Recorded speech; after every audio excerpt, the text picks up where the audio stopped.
Round two, friends, look at this. Yeah, more rain on the radar. And what's happening out west of us along Interstate 10 is a batch of moisture that's going to be rolling through again this evening. We are seeing still some showers rolling through, light rainfall rolling through areas of the eastern part of the valley, and maybe a few spotty showers out there. You can see a little cell with some lightning associated with that just south of the Phoenix area, moving right in between Gila Bend and Casa Grande. When we move out west, yeah, look at all that rainfall, even heavier amounts out towards Yuma.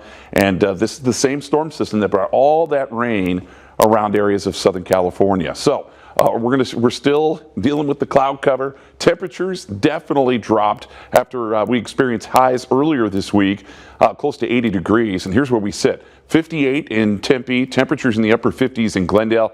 Official high today, we did that after midnight, and then temperatures cooled throughout the day. 63 degrees, and that's 2 degrees below our average. We're going to stay on the cool side of things again for tomorrow as this low continues to just kind of hang around here. There it is, bringing a lot of rainfall across California and then moving into Arizona.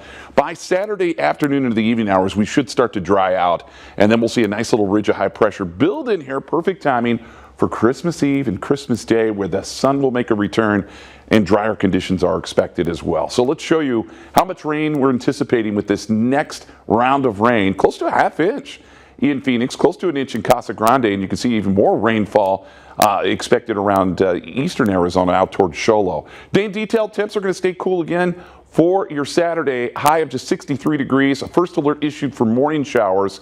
Then the sun returns. Christmas Eve, a high of 65 and 64 on Christmas Day. Enjoy. Christmas Day.